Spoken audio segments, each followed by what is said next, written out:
Let's say you and your partner, both over 50, are seeking ways to revitalize your relationship. Your routine may have made things a little dull, which can affect your connection as a couple. But what if I told you that there are two positions that can completely change those intimate moments? It's not just about technique, it's about connection and presence. In this video, I'll show you how a few simple changes can bring you closer together and give you more pleasure and satisfaction. If you liked the video, please give it a thumbs up to help us reach more people. Leave a 1 in the comments if you liked the topic or a 0 if you didn't, so we can make our content better. Let me tell you about something that happened to me and my partner a while ago. We were going through a challenging period in our relationship, and it felt as though nothing had changed. Have you ever felt that way? There wasn't any connection that kept the passion and excitement alive. But one day, without planning anything, we decided to do things differently. Before we got to the fun part, we focused on reuniting. We looked into each other's eyes, gave each other slow, low kisses, and talked about deeper issues. From that moment on, both physically and emotionally, everything changed.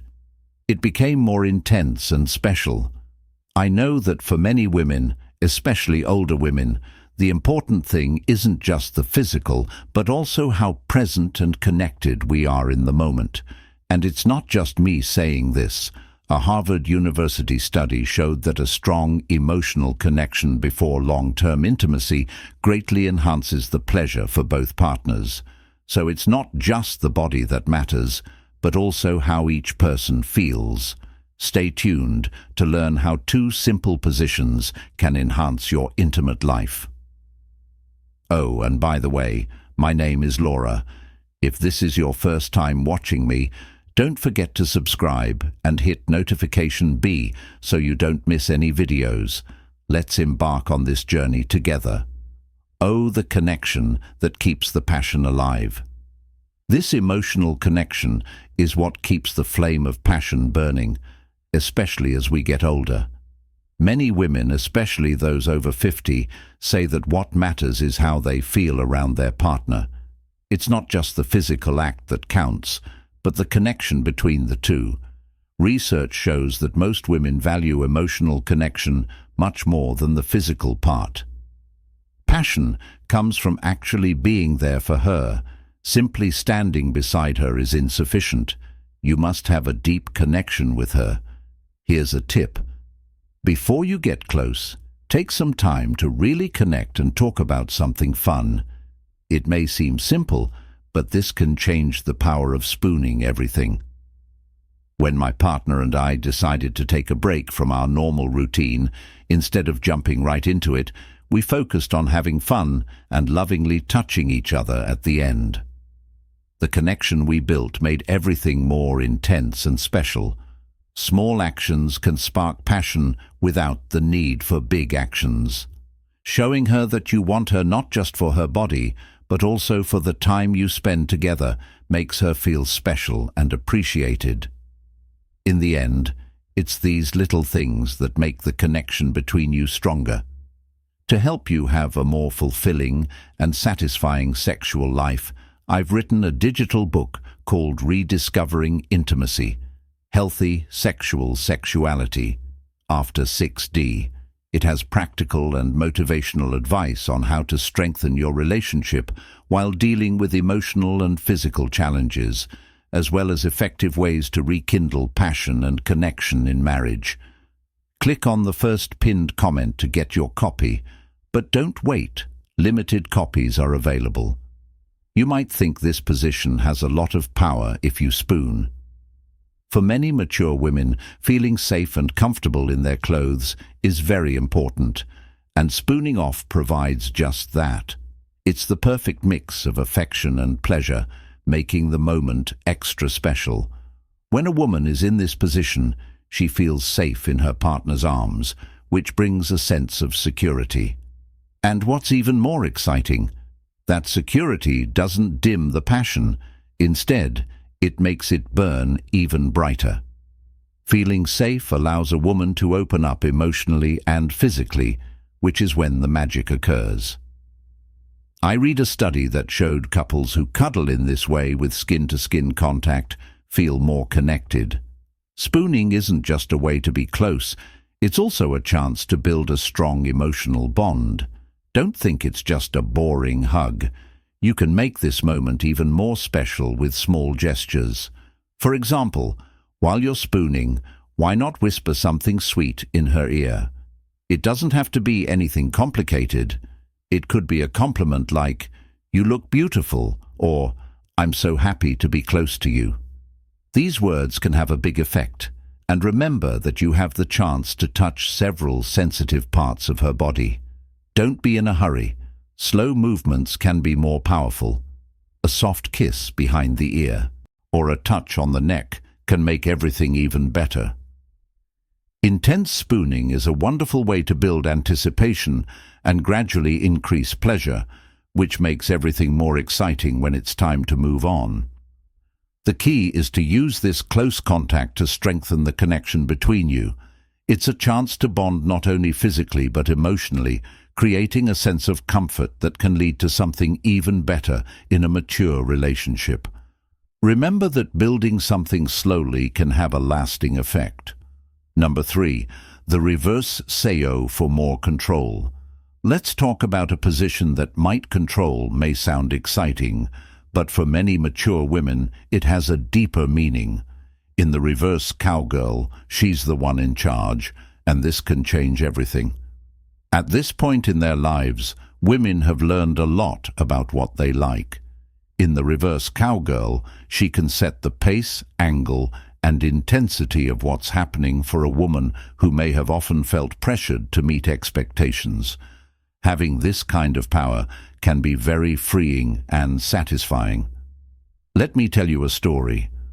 A friend of mine told me that the first time she tried this position, she felt amazing. It wasn't just the physical pleasure, but also the confidence that came from being able to control everything.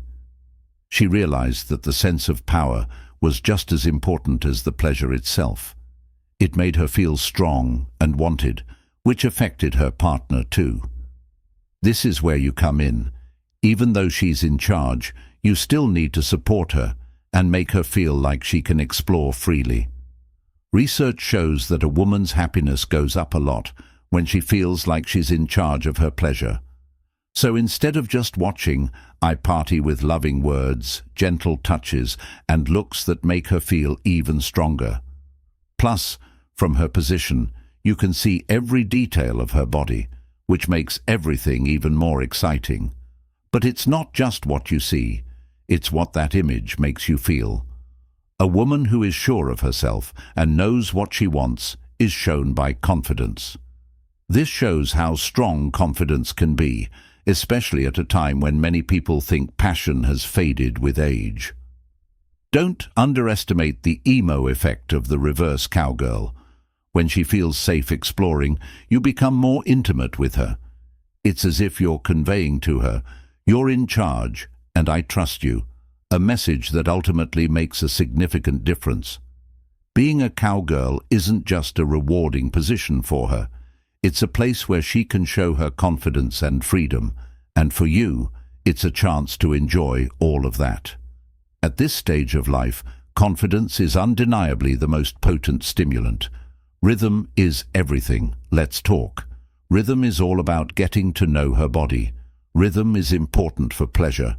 We can focus too much on technique or positions, but what counts most is connecting with what she feels.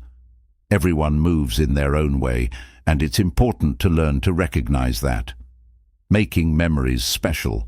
It takes time, attention, and a little patience for this to happen. First, it's important to remember that an older woman's body may react differently than it did when she was younger. Slower sexual responses can be deeper and last longer for women over 50 if they are patient. It's not always a beneficial idea to rush. If you think of her body as music, sometimes the melody is soft and slow, and other times it builds up to an amazing climax. Your job is to listen to that rhythm, Pay attention to her breathing. If it gets faster or deeper, that means you're doing a fantastic job. Watch how she reacts to your touch and kisses. If she arches her body or closes her eyes, you're probably hitting the right notes. Take note of this important advice. Not being afraid to ask is important for a satisfying sexual experience. Sometimes we feel like we have to guess everything. A simple, "Do you like this?" or "How do you feel?" can lead to even more pleasure. It doesn't make you less attractive. In fact, it makes you more attractive to her. Another thing that works well is changing the rhythm. Don't stick to one pace. Start slowly to build anticipation, and then pick up the pace when you feel she's ready. Just make sure you don't make any sudden changes. Rhythm isn't just about moving your body, it's also about how you feel. For women, a whisper or word at the right time can change everything. Feeling wanted, respected, and understood is what gives you pleasure. Being present and not merely following instructions is crucial. This event lacks a definitive conclusion. The more you work to figure out what she's trying to say, the more powerful the experience will be at the fantasy's end. It's not hard to learn how to read a woman's body. You just need to pay attention to the little things and be open to what makes a moment happen. It's crucial to remember not only the actions you take, but also the methods you employ. Number 5. Let's talk about dreams after 50. This is in reference to the connections you make along the way. Many people think that these fun ideas are only for young people, but that's not true. In fact, this is a wonderful time to explore desires you may have kept hidden for a long time. The good news is that your partner may also have fantasies. Studies show that both men and women can have sexual fantasies well into their 60s or 70s. Conversational courage is the main difference between couples who realize these fantasies and those who don't. It can be challenging to express your deepest desires, but once you do, the experience becomes significantly more enjoyable. Imagine a calm afternoon at home with a glass of wine and just the two of you. Now is the perfect time to talk about those little wants that you've never told each other about. Don't jump right in. Start with something light, like, "I've always been curious about," or "Have you ever thought about?" This establishes a secure environment where you can converse without fear of judgment, and as trust develops, a fresh degree of closeness emerges. A simple fantasy might be trying something new at home, changing the setting, or planning a trip to a special place to escape it all. It's crucial to venture beyond your comfort zone and deepen your understanding of each other. Pay attention to what she says. It's important to let your partner talk about her wants and needs without judging her. Feeling heard and understood can ignite a hidden spark within you. After age 50, fantasies aren't just about the act itself. They're about the freedom to explore new sensations and rediscover yourself at a time in life when love, trust, and closeness are even stronger. If you ever thought you had tried everything, know that you still have so much more to discover. You just have to be brave enough to explore it. Being mature isn't a problem, it's a chance to find out new things, personal and as a pair. The next time you're with your partner, remember everything we've talked about. Be fully present and enjoy every moment. Life is too short not to live it fully. If you've made it this far, let me know you're still with me. I really like this station. If you like this video, please don't forget to turn on the notification bell. Let's talk about important things that can make your life better every day. My name is Laura, and I'll see you soon.